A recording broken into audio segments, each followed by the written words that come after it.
Geez, the Fife property market, is it a buyer's market, is it a seller's market, or are we in a balanced market? QVT!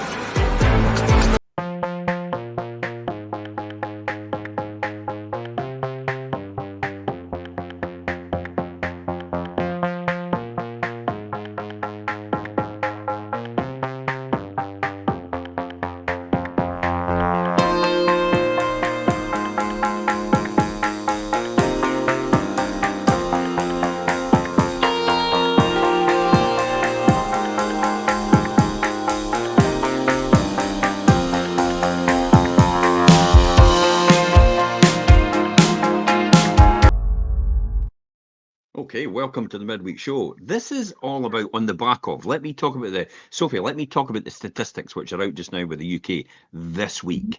Inflation has gone from 2 to 2.2%. So inflation is rising. Growth, UK growth today was announced at 0.6% plus. So that's a positive as well. Unemployment has come down from 4.4% to 4.2% year on year.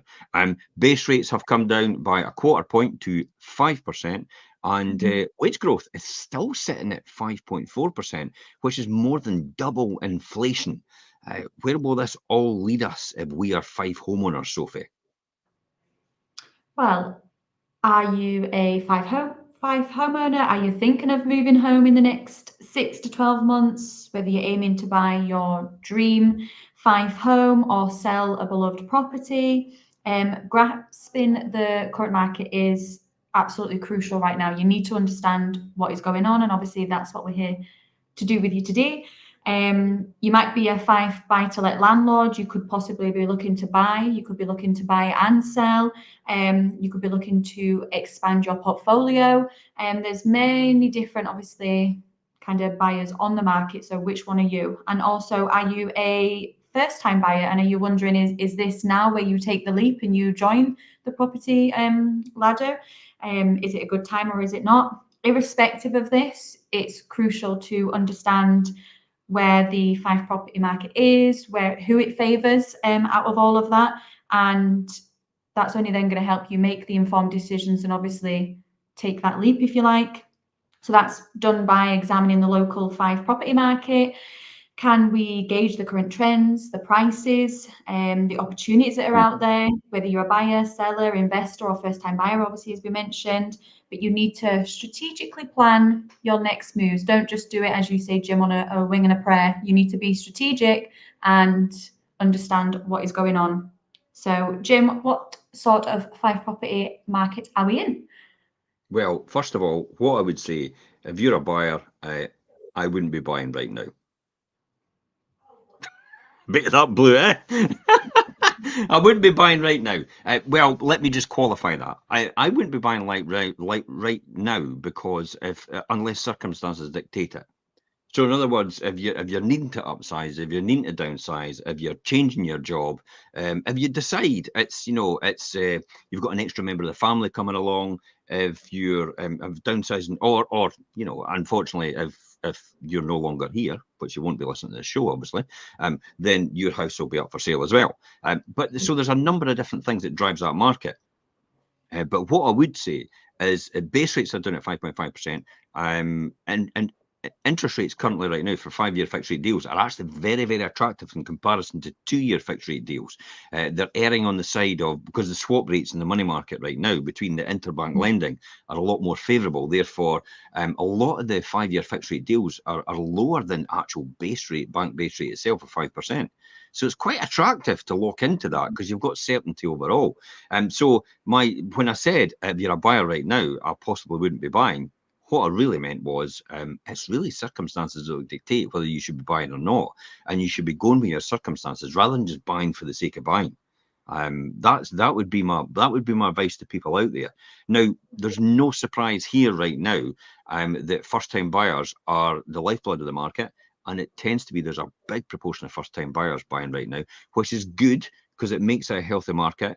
And as Sophie, as you've seen and I have seen week on week on the weekly Fife Property Update, between all the estate agents, if you look at the numbers coming on and the numbers actually selling, it seems to be quite healthy overall. The flying ointment, though, is the number of new builds getting built in some areas, which is actually Yeah. skewing the figures and actually making it more difficult for what we call resale homes. In other words, people that have got a home just now, it's not a new build. So anything that's not a new build, built for the first time and been sold for the first time, is really a resale home. So resale homes are actually seen in the areas where new builds are getting built right now, a competitive nature from the builders. David Wilson Homes, a classic example. I just saw an advert today about all your stamp duty paid, low deposit entry, attractive interest rates as well, houses round about the 500,000 to 600,000 mark. I mean, admittedly, you're going to ask yourself, how on earth could anybody afford that? But if you're getting low entry into something and you're getting your stamp duty paid for as well, and you're only needing minimal amount of equity or deposit, then it could be an attractive proposition if you look into a 5-year fixed rate deal. It's what happens after 5 years is going to be the problem. Yep, absolutely.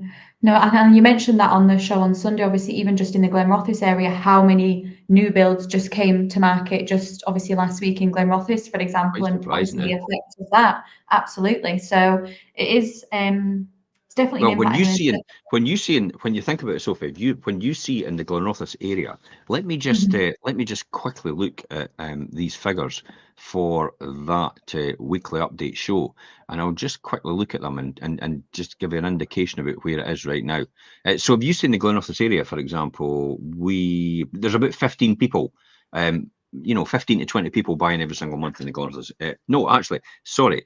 There's about 30 to 40 people every single month in the Glenrothes area buying property.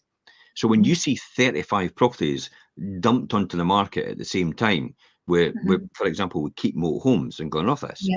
um, Yeah. you've put a month's worth of stock on it all at once. So it's Yeah. understandable if you've just got the same amount of people buying, which is typically what usually happens, because we've proved that before. Then you've actually pushed everybody else's average sale for their property out by 1 month more by Yeah. doing that. So you can see how there's a balancing act to have between the new builds coming on and the resales coming on, and having that over time. Now, anybody could argue that, oh well, it's a competitive market. I think the Conservative Party used to use laissez-faire. In other words, market forces will dictate. And they were laissez-faire means, in economic terms, we'll just sit back and see what happens. Yeah. And that tends to be the approach to the housing market overall, and that's why you're seeing St Andrews overall challenged with the amount of new builds coming on through the Hedon development down at the old Madras, the new Madras school area around about there, and then you've also got David Wilson Homes up by the Creighton as they come in to St Andrews at the top there as well, building. So you can see how that affects that market, and that market is actually pushed out to an average sale time of round about 5 to 6 months to sell a property in St Andrews right now, and that's just average. Well, I know I don't know if it's the same for you, but even I know the appointments that I'm going out to and the valuations I'm going out to, obviously a part of that is asking where are they going to? And I've actually gone out to so many recently where they're moving to new builds, and I've seen an increase in that even in the last month. So they've already reserved their plot, or they've already, whether it be the Collinsborough ones, whether it be the East Weems one, whether it be Glenrothes, Mark Inch. Even I know myself when I'm sitting in appointments, there's more people that I'm speaking to that are moving to new builds, and that is the route that they're taking, because as well they're not having to get into the offers over and the bidding, and they just like that aspect of it as So well. the difficulty out of this though is the very fact that who's going to buy their house? If there's a finite amount of people that buy in that area, so they're taking these people out of that equation and they're going to buy a new build. Therefore, who's buying the existing resale that's there already that they would have bought if the new build wasn't there? Yeah. Or Yeah. is the new build the only thing they would have bought if they'd had a choice? And then you've got to think to yourself, why are you moving then if that's the case? Just because it's a new build? Yeah. That's a whole different psychology at the very fact that you're only moving because it's a new build. So you've got to ask yourself, did you really need to move in the first place then? Do you really want to put yourself under that economic pressure if that's the case? Because the assumption is when you move to a new build, if it is, it's usually typically an upsize situation, because it's very rare that anybody does bungalows and new builds anymore, because there's not a high profitability and high margin in it, as opposed to the semi-detached and the detached properties on 2 levels. So you've got to then ask yourself, it's like, why would you want to put yourself under that financial pressure, just to have a new build, if that is the case? And I think it's just down to the desire. It's like, maybe it's the Instagram effect. maybe it's Maybe the it's something new and shiny and sparkly, and it's who Yeah, at some knows? point it'll become a resale house. Mhm. So its luster and its shininess will disappear at some point in time. So Mhm. not all that glitters is gold, I would say. To that, definitely. I did exactly the same myself. I bought a new build because I thought that would be brilliant, and then within Mhm. 6 months, I actually moved somewhere else. I did not like it at all. Mhm. I Mhm. preferred a traditional built house, in a traditional area, and I didn't like the idea of having, boxes, right looking into each other. But that was just me personally, and I know a lot of people are like that Everybody's to a degree. different. Yeah. Everybody's So, different, I suppose. but then, as I said, I come back to saying there's only a finite amount of buyers in each market. So then, if you want to then get your house sold, you've got to have an agent that could reach a different market, outside the area. For example, London, Edinburgh, and Glasgow. Some of the markets we hit already, quite Yeah, predominantly, France, don't because forget France. they're our biggest searches. In France as well, and Germany, and I'm sure Yeah. there's ones from America as well have come and bought with us as well. Yeah. So it's interesting that, because someone said the other day, one of my sellers, it's like, maybe they've just got a local market presence, and I'm like, are you joking? It's Mhm. Mhm. it's like, the majority, about, a huge amount, about 150,000 people onto our website every single year come from London, Edinburgh, Glasgow, and all the big cities, Mhm. around the UK and overseas as well. So it's actually quite surprising. But everybody's got, well, I wouldn't say everybody's got that reach. We have that reach because we've deliberately engineered everything like that. But we also have the Absolutely. reach of the locals. Like, we've got a huge presence, and for people coming on from Kirkcaldy, from Glenrothes. Now that's predominantly where probably the routers are, the main Mhm. ports for people coming through. So people from leaving would more than likely use a Kirkcaldy service provider, and that's where it would be coming through for the IP address, and that's why it picks it up like that. So Mhm. and our Glenrothes as well. So you get everybody at that point in time, and then you've got St Andrews as well, which you've got 1,000 a month coming on our website from St Andrews area. So there's all these different things that can happen, and they can come from different areas. But as I said, it seems like the economy is back on track now. The current government, to be honest, can't put their hand up and go, "Oh, that's their success," um, because they've just got into power, haven't they? But it seems like it's back on track. But we still have to be. Still have to have a bit of caution. I wouldn't say Mhm. about house buying. If your numbers are right and your circumstances are right, then there shouldn't be a problem. It should give you real good certainty, or I would say, is the fact that unemployment has now come down from 4.4 to 4.2%. So it would be easy enough for someone else, if their company, because there is a couple of companies now and again that just go to the wall. If their company went out of business, they'd probably easily find another job, because there's Mhm. more jobs and there's not enough people to fill them, if that makes sense. So Yep. they could probably have confidence that they're more or less got job security, whether it's with their existing firm or another firm. They'll have it, because if you've got a skill set, you'll always be in demand. So I Yeah, think you can that's something to take really good confidence out of. The fact that the economy is growing by 0.6% rather than actually a negative figure is another bit of confidence that we're on the right track to recovery. Inflation's gone Mhm. up 2.2% to 2.2%. Mhm. Yeah, a bit wary about that, but we'll see. One month doesn't make a trend, and Exactly. it could stay round about there for the next 6 months, Mhm. hopefully. But the one that concerns me the most personally is the wage annual growth rate, which is 5.4%, and it's double inflation. Because if the natural thing is, if you're pumping more money into the economy through additional wages over and above inflation rate, then there's more Mhm. money floating about in their household budgets, and therefore you're either going to have to use base rates and interest rates to take that out, which they're doing right Mhm. now, But if you begin to take interest rates down, then that money is going to flow into the economy and start to push inflation up again. So there's a balancing act to be had overall between all these demographics or key performance indicators about the UK economy itself and how it will impact on the housing market overall. So you know, that's a roundabout way of getting to the question that you asked. Was how's the property market? Yeah. Well, Tell me. funny enough that you asked that. But for those that you regularly follow, actually, our Fife property blogs, and know the measurement of whether it's a buyer's balanced or seller's market, is based on the proportion of properties marketed as sold, subject to concluded missives, or under offer. So it's based on that. So it's based on the properties sold, subject to concluded missives, and under offer right now, and we compare that to the total number of properties on the actual market. So this is a historical indicator that we measure consistently on the same basis every single month, 2 months, 6 months. So this measure does not change, so it keeps it consistent all the way through.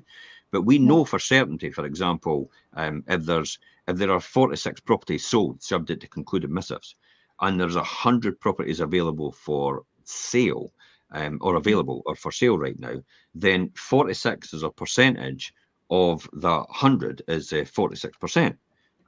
So that means 46% available to 100. But you have to then think about as well as it's not really traditionally 46% of the 100 properties to a degree. You've got to think it's 46 plus the 100, which is 146. So 46 divided by 146 is actually 31%. As opposed to 46%. So there's two measures you can measure it there. But for this purpose, we're going to measure it for the 46 versus the 100. So how many sold against how many is actually available for sale. Now, it isn't just a numbers game. It's a gauge of market sentiment. So in other words, how people feel about buying a property or who's out there buying a property. So it's a good gauge. And if you measure it every single month, you'll get a good indication about what's going on overall. And we will have a graph to show you in a wee minute. So hang on. So let me explain. An extreme buyer's market. When this gauge comes out between 0 and 20%, it's an extreme buyer's market. Now let me bring you back to that number. If it was 15 sold, subject to concluded missives, and there's 100 available, then it's 15%. So it's an extreme buyer's market, because it shows you straight away that there's only 15 sold so far. There's 100 still available. So if 15 are sold on the market right now and 100 are available, you've literally got about 6 months worth of stock sitting there to be sold yet. So you can see how it becomes a buyer's market, because hardly anybody's buying in proportion to the number of properties on the market overall. So hopefully that makes sense as well. So then if you go for so that's an extreme buyer's market from 0 to 20%, that measure. A buyer's market's from 21% to 29%. A balanced market, which is, it's not really a buyer's market, it's not really a seller's market. We're kind of in between at this point in time. Is from 30 to 40% for a balanced market. See how it's getting closer to the midpoint, to the 50-50. But balanced is slightly lower, because it gives it a strong indication about, in a balanced market, you're really going to be at the point where you're not going to be offering probably more than home report value. You're not going to be getting any lower than home report value. You'll be around about the home report value overall. That tends to be a balanced market. A seller's market between 41 and 49%. So it's just a seller's market. So it's in favour of the sellers right now. A hot seller's market is between 50 and 59%, and an extreme seller's market is 60% plus. In other words, there's 60 properties sold, there's 100 available, so it means basically there's less than 2 months worth of stock available to buy at this point in time if 60 are sold right now, because then in the next month you'll probably find a whole load of other people have bought, and it'll continue with that cycle. Now, the significance of these brackets can't be overstated. They directly impact everything from listing prices to negotiation leverage, as I've just spoken about before. So the current Fife property market snapshot, I wonder if anybody tuning in could actually work out at this point in time what type of market we're in. If it is an extreme buyer's market, if it's a buyer's market, if it's a balanced market, if it's a seller's market, if it's a hot seller's market, or an extreme seller's market at this point in time. Now, if I was to take a guess, Sophie, if you were to take a guess right now, where just a guess without any of this information, where would you think the market was right now? You know, in terms of where we are, would you think sellers, buyers, balanced? I would say it's more, honestly, bias to balance, but it also I would break it down as well, and we speak about it in detail even on our other shows. Also depends on the micro regions as well. The micro Yeah. regions, you could have one micro region is one kind of market, and another micro region is a different kind of market, and So that's when where we talk you. about micro regions, what are we talking about? Cooper, East Neuk, St Andrews, Leven, Glenrothes, Kirkcaldy, and Dunfermline. Is that the micro regions? Yeah. Yes, yeah, yeah. Okay. So personally, for me, Hmm. and I think for most people out there, they'll be kind of thinking it's a balanced market right now. It's neither a seller's market, it's neither a buyer's market, but it seems to be a balanced market overall, which you would expect round about the home report value, plus or minus, not a huge amount either side. That tends to be where a balanced market is. And in a balanced market, it takes a lot longer, obviously, to sell than a seller's market. And typically, again, the other way, it'll take a lot. Let me just phrase that again. It'll be a lot quicker to sell in a seller's market than a balanced market, and it'll be a lot longer to sell in a buyer's market as opposed to a balanced market. Yeah, that makes sense now. So the current property market snapshot at this point in time, I think would quite surprise most people. To calculate Fife Properties market statistics, for example, let's incorporate most of the findings for July 2024. The numbers and the statistics have been taken from the website, the advisory, and was calculated in the market share for state for many years. And I'm sharing them out from the summer of 2018 to July 2024. So we're going way back to 2018's figures. And we're looking at all the way through how the market worked out in that area. Now, this is all the 5 postcode districts, for example. So 5 postcodes really are everything that starts with a KY.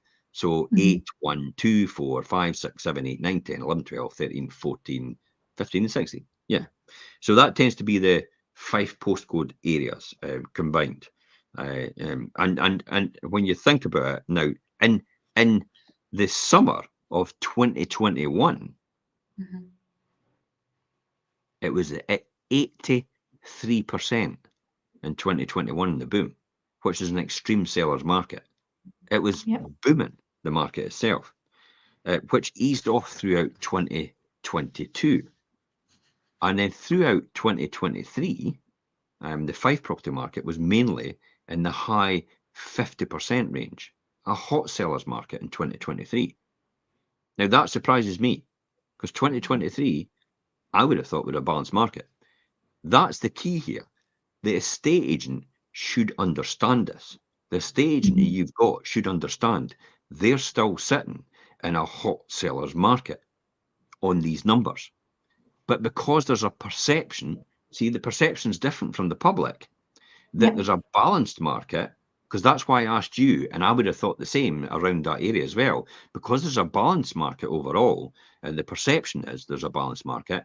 There's a strong indication that most of the sellers will begin to start agreeing to roundabout home report value or even under home report value when they're negotiating. Again, it's all down to consumer sentiment. It's how people feel that makes that decision. But if you look at the statistics, it tells you a different story. If you look at the stats, it tells you a completely different story. And if you're a estate agent understood that, then they would be negotiating at a different level at this point in time. They wouldn't just be accepting, and then they wouldn't. I've heard it before. I actually had an estate agent, on a private group, actually put up a video of him negotiating between a buyer and a seller, and he was literally giving the property away, and I could not believe it. Maybe I shared that with you guys. Possibly might have. and the way he was doing it. And I thought to myself, you've actually probably just left thousands on the table.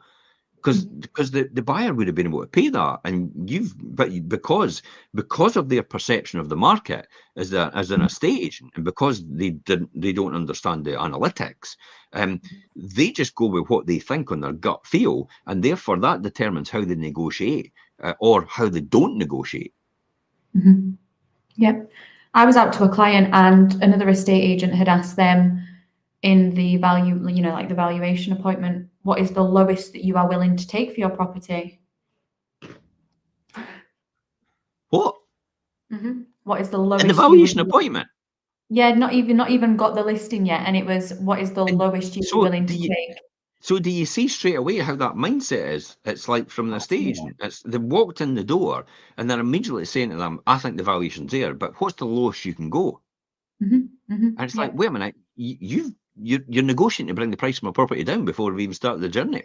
How do you Before I know? even got the home You've not call. Yeah. you've not even gauged you've not even gauged at this point in time who is in the market for my type of property and what the Mm-hmm. response rate is, because you've not even got it on a website yet. You've not even done anything like a coming soon or a pre-portal or anything like that to Mm-hmm. indicate if there's any real interest at that sort of level. And that's what dumbfounds me. And that's often what happens. But because the seller doesn't have that knowledge and expertise in the estate agency market, they don't understand what the estate agents, what the signal the estate agent's just given to them, Mm-hmm. and saying what is the lowest you'll be able to accept for your property at the valuation. Yep. That's the person you shouldn't be choosing. You should be No. immediately writing that person off and saying, I couldn't care less, and if you were doing it for nothing, I would never let you list my property. No, Because just I'll show. tell you, when you think Mm-hmm. about that, Sophie, when you think about that, if you could get £5,000 more by choosing the right estate agent for your property at the end, because they've got a stronger negotiation technique and a better digital marketing strategy, and your fees are only £4,000, you're still £1,000 up. But you're only paying your fees if they get that number. Mm-hmm. So you're still £1,000 up, more or less guaranteed, because you're not paying them until they actually get the number you're after. It's a win-win. Yeah, and I think that's what a lot of people as sellers forget. They definitely forget that. And then the actual thing you've got to remember as well. Remember, at that discussion that you're the person that you were in told you about the other estate agent, is you've got to then think to yourself, how hard are they going to negotiate for you at the end when it Well, comes to the price of the house? they've just shown them the negotiations, well, or lack of negotiation skills, Yeah, if they've just done in that the in the very offset. beginning, it makes Mhm. no sense at all. So let's just jump back to then this, and as expected, due to the seasonal nature of the property market in January 2024, that actual percentage are actually reduced slightly to 56%. Now, since January 2024, it's remained fairly stable. And believe it or not, it is actually sitting, drum roll, while I share this on the screen and show you the numbers right throughout the years, 57%. Mhm. 57%. So what is 57%? 57% tells us quite clearly in our numbers that you're sitting in a hot seller's market still, according to the analytics. You would never believe that, would you? Nope. But yet that is the numbers, and that's what works out. So you can see when you come back to, there's an extreme hot sellers market, and the boom, see the 2021 up here? Yep. June, and then 2018, 54, 52, 48. It goes up to 83, 78, 68. So you can see it's starting to come down, and then it starts to level off. So we're back to roundabout. We're still in a seller's market, if anything. So even if that says a hot seller's market, you're still in a seller's market itself, with the very fact that a seller's market is between 41 and 49%. So, and it's like what you said, Sophie. For some areas overall, in micro regions, St Andrews, East Neuk, and that Yep. might not be the case. But for other areas, we know fine for other areas when you look at Mhm. Dunfermline And the west coast of Fife, it's actually still in a kind of a really extreme hot sellers market at this point in time, and in the west coast, because everything's going pretty quick. But my point would be, what is it going for? Yeah. I mean, if it's going quick, what is it going for? How much are you actually achieving over the home report if that's the case? Because if you're selling a house quick on the west coast, then how much more are you selling it for? Because you know yourself, if you're selling it quick, then there's obviously a lot of people looking to buy that type of property. Whereas if you go to the east coast, northeast Fife as well, that's where it starts to slow down. It's almost like as you go from west coast to east coast, the Yeah. number of days to sell gets progressively longer in the Mhm. transaction. And it's anything from 1.5 months, which is round about 50 days, to the almost to 6 months, which is round about 180 days. And that's primarily driven out of how much stock's on the market compared to how many people buy on average in that area. That's another good key indicator as well, which we measure.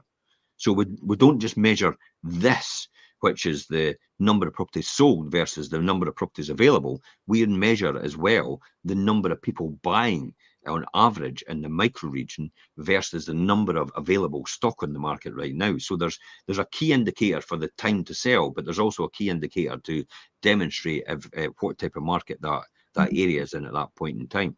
And I think that is the one everybody should bear in mind. So we are Mhm. still in a really good hot sellers market at this point in time in some of the areas, and quite a few of the areas, because I think they'll Mhm. outbalance, the number of ones. And because when you look at micro regions like East Neuk and then St Andrews, they're lower Mhm. transactional levels.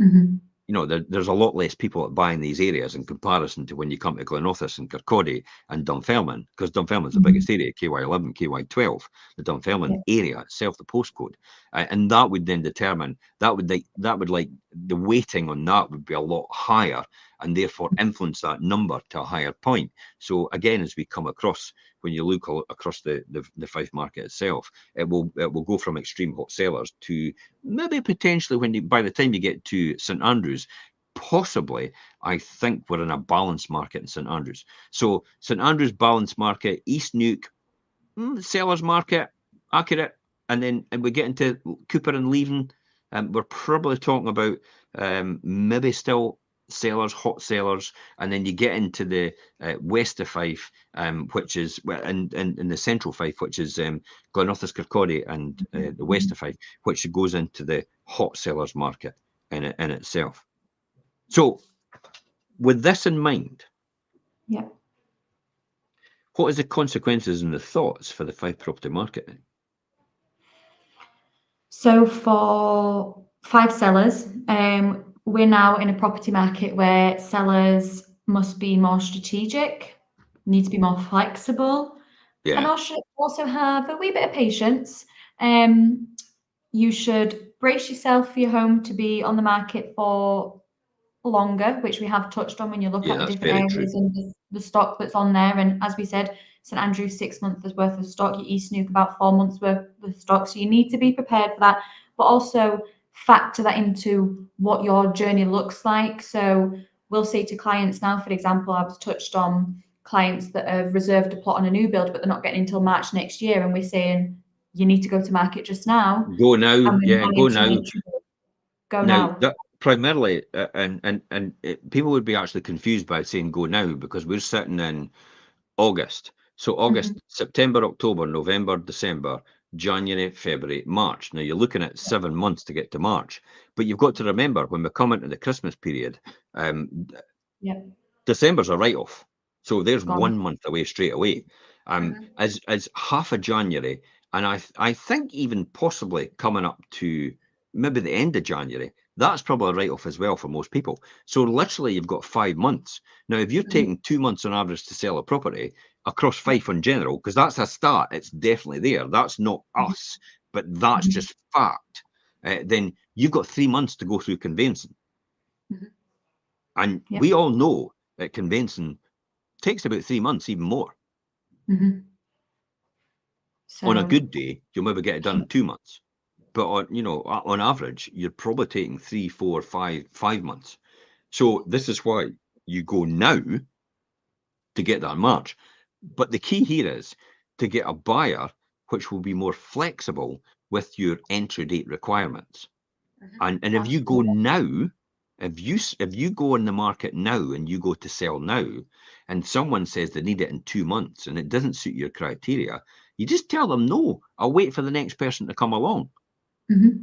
Because the reality is, if you hadn't to put it on the market anyway, that person would have been a no anyway, because they would Yep. never have known your house is for sale. So you've got nothing to lose by putting your house on earlier, and then rather than, because it's less stressful. I can tell you it's less stressful because I've seen that with lots and Absolutely. lots of clients, because what they've done is they've waited till the last minute because everybody convinced them that their house was going to sell quick. Oh, yeah. It'll sell in Now, days. Yeah. yeah, I at some point in time, I never knew that everybody was a qualified estate agent and understood the property market completely and the analytics behind it. I never knew that's what gave everybody that indication, that every person was a expert in this field. Because I've never seen anybody talk about analytics. I've never seen any other estate agent actually talk about time to sell and the average. I've never, whether it's a buyer, hot seller, buyer's market, balanced market, I've never heard any other estate agent talk about how the economy will affect it, where unemployment levels are, where base rates are, and how that'll affect the Fife property market. I've never heard them talk about the wage growth and how that could affect inflation, which ultimately could affect mortgage rates overall. And unemployment levels, never heard them talk about that either. I've never heard anything from any other estate agent about that. Nope. And something I also as well educate, when I'm going out to sellers and people that are, when should they go to market, is something to factor in as well, is because we do reach and have an audience out with Fife and, a large market and people moving to Fife from England, for example, their process and how long they take to exchange contracts is longer as well. So we need to factor Oh, that in. If tell me your about it. buyer is actually from England, because that's obviously where we also capture buyers from, what does their journey look like? We need to factor that in. So that's why we always say, as soon as you make the decision that I am selling, we are moving, I have secured my next property, that's when you go to market. Yeah, yeah. It's funny. I've heard this. I've heard this, and it reminded me of a story. Somebody said to me one day, as a seller, they went, "But you're just Fife," and I went, "Okay, um, but your property's in Fife." Mhm. It's like, why would you want Edinburgh when your Mhm. property's in Fife? And they went, "Oh, I never really thought about that." Everybody, here we come again. Everybody said to me, maybe you should be using an Edinburgh estate agent. But you're not selling a property in Edinburgh. That's my No. point. They're convinced that by putting a Fife property on an Edinburgh estate agent's website, that potentially somebody in Edinburgh is going to be influenced to buy in Fife. No, someone in Edinburgh will only be influenced to buy in Fife if they're looking for a Fife property. And Mhm. where do you think they'll look at it? Are they going to go, well, I tell you what, I'll choose them. The first one, by the way, is a chocolate maker. I'm not going to name their name. The next one is actually a chocolate maker as well, solicitor, estate agent. And then all the other people are different names, but none of them actually do what they say on the tin. None of them's got 5 properties written on them. Mhm. Yeah. So if you're faced on the front page of Google with a number of different estate agents that you say estate agents in Fife, because you're looking to buy or buying a Fife property, and you see 5 properties come up as one of the choices, what's the chances it's more than likely you're going to choose that as your first choice? It does what it says in the tin, 5 properties. Yep. If you're looking to buy a property in Fife, no matter where you are in the world, this is what this means. You just go to Fife Properties website because that's where it would be naturally. That's what Mhm. people think. Mhm. If Yep. you walked into a superstore, for example, and you saw and you saw Dewberry, for want of a better word, Dewberry, written on a can, right? Would you know what that meant? No, No, no. But if you saw baked beans written on it, would you know what that meant? of course. Exactly. It does what it says in the tin. 5 properties. That's why you would Mhm. do it. That's why we drive so much traffic from further afield into our website. That's why we drive about 600,000 visitors to our website. That's why we drive about 23,000 views every single month on YouTube. 1,100 hours watched of our videos on YouTube. No estate agent does that with YouTube at all. I don't know any No, estate agent uses YouTube like that. But no. we have that channel for that reason, because it's another traffic source which can drive to our website, which potentially drives a buyer in, which might be at the start of their journey, which has never been on Rightmove, has never been on S1 Homes, had never been on Zoopla, has never been on Mhm. any other portal at that point in time. And then all of a sudden they see a video on YouTube and they go, actually, now YouTube deliberately targets them because it knows damn fine by their analytics and what their behavior is that they'll be looking for property in a particular area. That's why YouTube's a really good, valuable tool to do that. Mhm. So I get a lot of people commenting, it's like, it's fantastic property. And then immediately they say, what's the price point? I put the link in it, and then they drive them to the traffic. Exclusivity. Mhm. They're not going to Rightmove, so they're not seeing everybody else's property. So it's Are not you like seeing walking into a supermarket and you're seeing Cross and Blackwell baked beans, you're seeing Heinz baked beans, you're seeing Newlands baked beans. It's not like you're seeing the same baked beans with all different names on it. So it's not like they're seeing everybody else's house. That's my Mhm. point. As Yeah. they go into Rightmove, they're just seeing your house. And Yeah. that then drives the traffic to the website, to your property listing, and you are the one they get to see only. They don't get a choice of anybody else's properties. And then when it comes to inquiry, it's the same as well. I'm gobsmacked that QR codes on boards I knew you were going to say that. give you a list, Mhm. Sophie. When you scan Mhm. a QR code on a board, they still give you a list of the agent's homepage, which gives you a choice to go in and search on all their properties against Mhm. yours, and it's on Yeah. your board. And then Mhm. also there's another one, a QR code, you scan it on a board, and it gives you a list of all the properties in the area are competing against you to get yours Mhm. sold. Yep. That makes no sense to me at all. No. I'm the only kid on the block. I'm the only one that cares. I'm the only one that wants my house sold. I'm not bothered about anybody else's house getting sold as a seller. I just want my house sold. I want my Mhm. house seen. I don't want them to see, I don't want any buyer to see anybody else's house. I want them just to see my house. Mhm. That's what they're paying for. So, Of course it is. So why yep. would you not have a QR code on a board that goes direct to their property? Oh, we Mhm. do. But only we do. Yep. So let me then ask you a question. We've talked about Fife sellers and how that's going, and Yep. why. I mean, and attracting suitable buyers, setting the right price is crucial. I can't agree with you more about that. I Mhm. think we're now in a market where the price has changed. The price Mhm. setting has changed the strategy. Now everybody's following a strategy that we did previously because they're now all cotton on, but they're too late because we've actually pivoted and we've changed. So we've changed that now, and we're in a different type of pricing strategy overall. And realistic pricing is more vital than ever. But it's key here. I'm even going into the Scottish Property Network, which has got 8,000 members, and saying to people who are putting their properties on, going, you need to get your pricing right. It's just no, you're missing audiences with this pricing point that you've got, and they're Yep. still not getting it. It's going, but they're not an estate agent. They don't understand. I says, go back to your estate agent and tell them the price point's wrong. Um, Mhm. some might, some won't, but they're just on the market. They're enthused. They're going to do the job for me, and they might be lucky. They might sell it, but it's what it sells Yep. for is the most important thing. But let me ask you, when we talked about for Fife sellers, um, attracting suitable buyers, why? Why would that be the case? Because your chances of selling your Fife home have dropped in the last few years.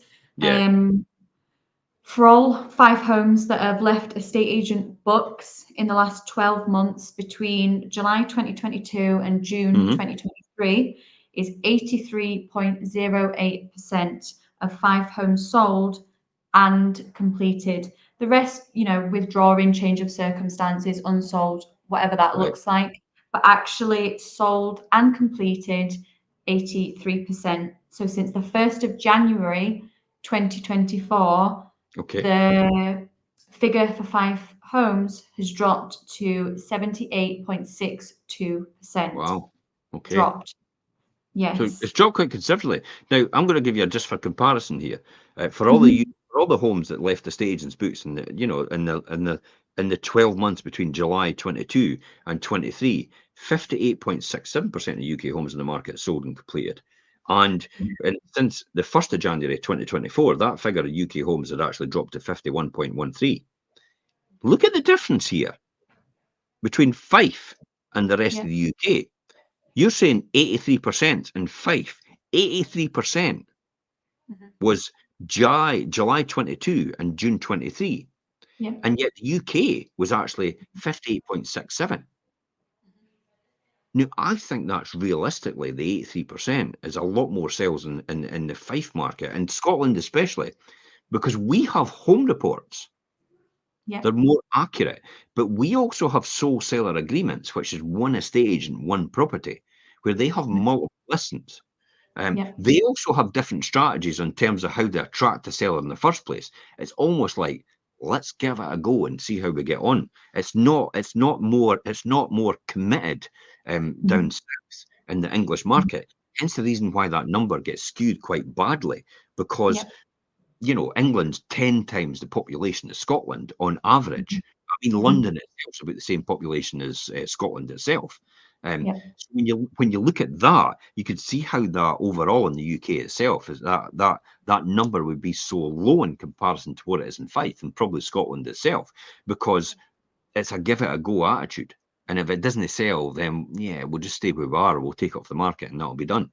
Um, Mhm. that for me is a strategy. It's not a good strategy.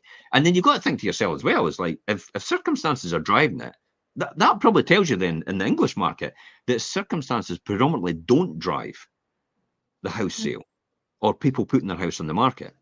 Maybe the Mhm. final sale is driven by the circumstance, but putting it on the market is maybe just we'll see what happens, and if we didn't get the right price, we'll just take it off and stay where we are. Mhm. Whereas the Scottish market seems to be more committed. It's like, no, we're putting it on, we're going to be selling it. That's kind Yep. of the difference between the 83% and the 58% you see there. Personally, for Mhm. me, that's what I think. What's your thoughts on that? I think it's also quite interesting, and we still get it every day when we have clients phoning up that are doing the move from England up to Scotland, for example. And it's quite interesting that they go, "Well, what are the other offers that are on the table? Why can you not just tell me?"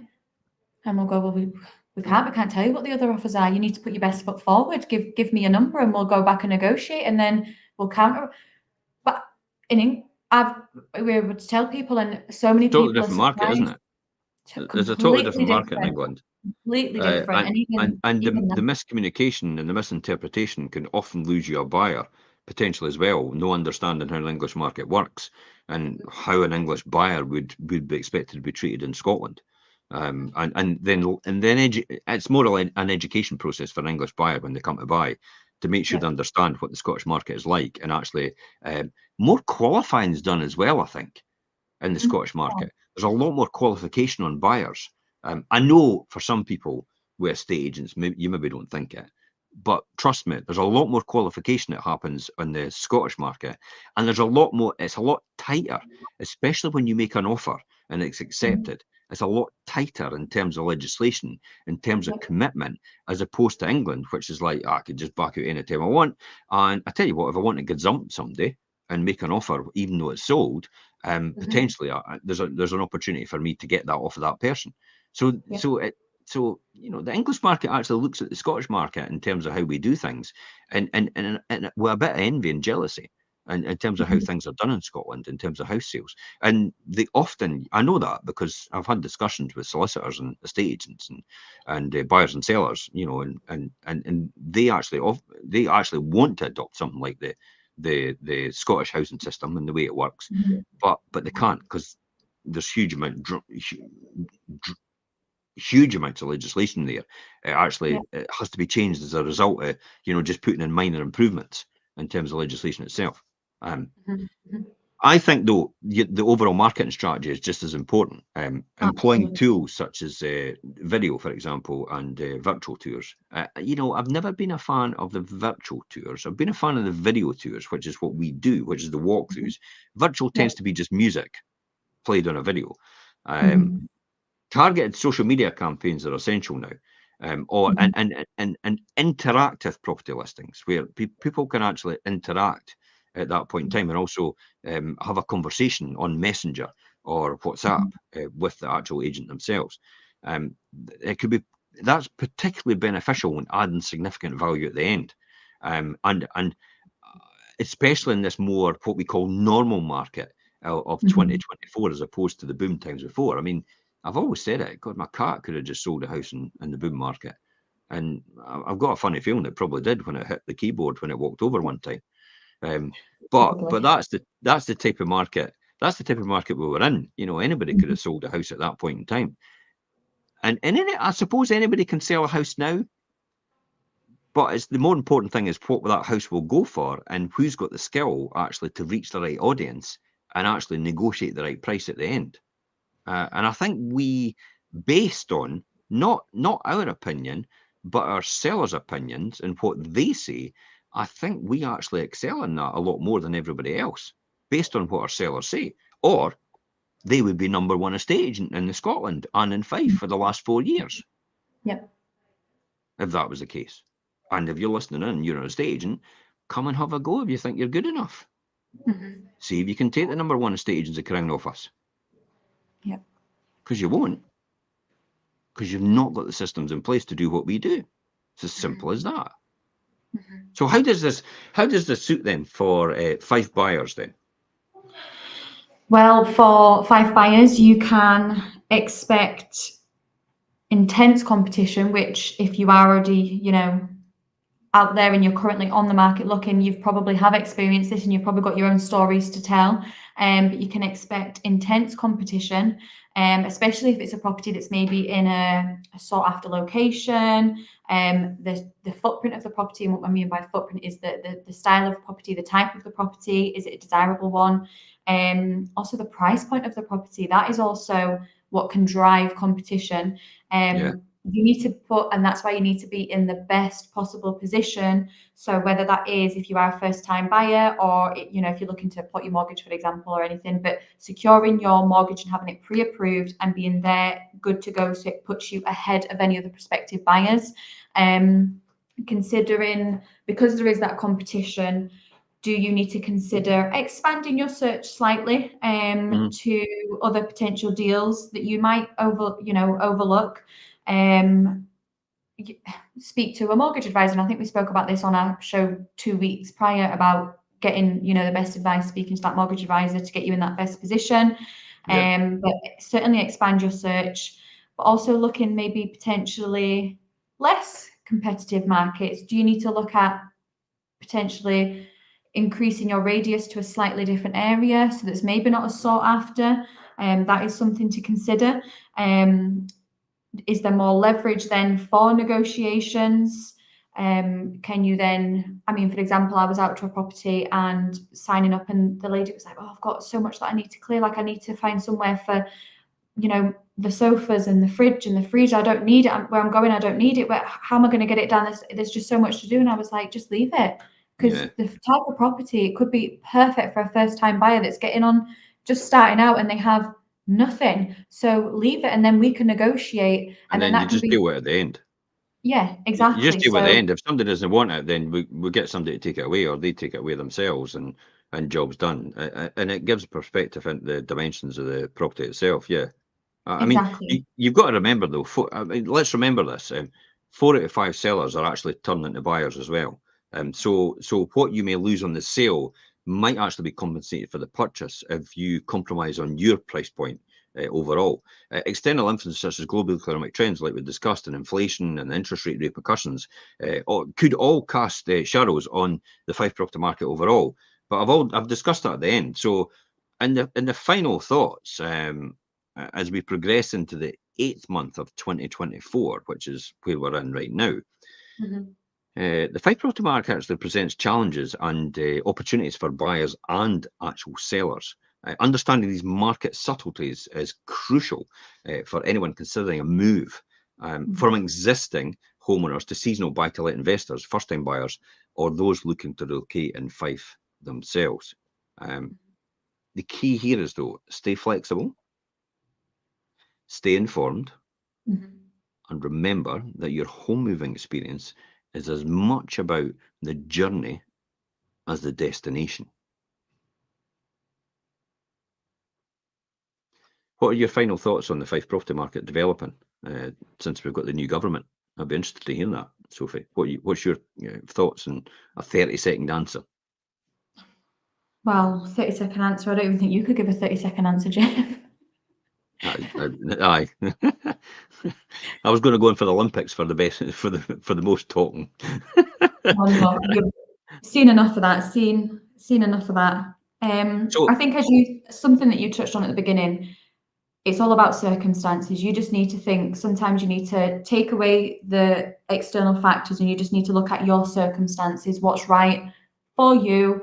What does it look like? And that's why we'll also say as well. There's nothing wrong with picking up the phone and asking us questions and speaking to us. We're more than happy to speak with you yeah, if you do have questions or you want expert advice. But sometimes you just need to block out the external factors and just think, what do my circumstances mean for me and my onward journey? yeah, definitely. Thank you for that. I'd be interested to hear everybody else's thoughts on that. Anybody tuning in or anybody listening to the podcast later on, what's your thoughts on developing the Fife property market, the property market in general with the new government? Do you anticipate any other shifts or trends in the Fife property market? What are your own local insights and experiences? Take a chance to share them in the comments, or you can message them direct us, and we'd be more than happy to help. Thank you so much for coming on the show, Sophie. Until next time, we will be doing the Saturday morning show. We will be doing a letting show, Richard and I, in the market. And until next time, guys, it's bye-bye from us.